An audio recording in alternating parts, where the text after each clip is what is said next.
السلام علیکم ملګرو. پرون افغانستان میچ وګټو. افغانستان د کوچ مخې ته چې د کم کاغذ پروت دی، د کاغذ باندې لیکل شوی دی.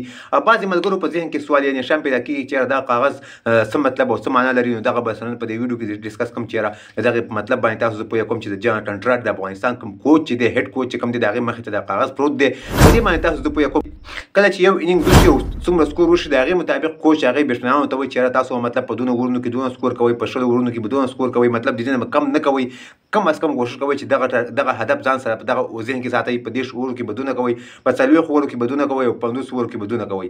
دغه په اولي بیټینګ کې دی ته وایي چې مطلب د دې سکور نه به کم نه دی، په دې وکټ باندې مطلب دومره سکور پکار دی او په دې وکټ باندې مطلب کم از کم چې دونه سکور موږ وکړو نو موږ به میچ وګټو. دا اولي بیټینګ کې دی ته وایي.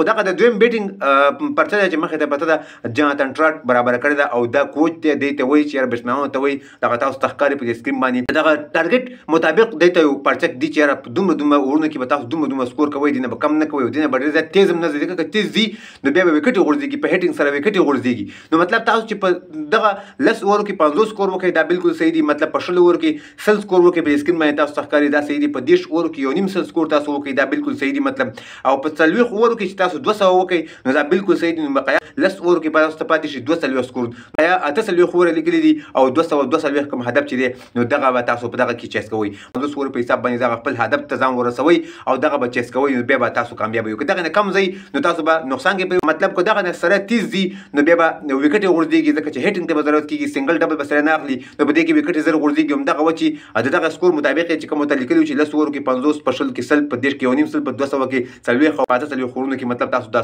میچ راوړوئ. نو افغانستان ماشاءالله 45 اورونو کې دغه میچ راوړو. نو دغه بعضې ملګرو په ذهن کې سوال نشان ګرځي چې دغه پرچه کومه د کوچ مخې ته پته ده او په دغه کې کوم 10 10 40 50 لیکل شوي دي. دغه مطلب څه دغه مطلب دغه چې تاسو مې شریکو د ویډیو کتلو ډېره مننه. زموږ یوټیوب چینل سره هم سبسکرایب کړئ، زموږ پیج سره هم فالو کړئ او دغه ویډیو سره لایک هم کړئ او د نور ملګرو سره ضرور شریک کړئ. د افغانستان د بریا په هیله چې افغانستان میچ ګټي او که تاسو هم د افغانستان مینوال یو په کمنټ کې افغانستان زنده باد ولیکئ او افغانستان لپاره دعاګانې وکړئ چې نیکسټ میچونه هم وګټي او مخکې سیم فاینل لار پیدا کړي. د ویډیو کتلو ډېره مننه. نور خو ولرئ د الله په امان.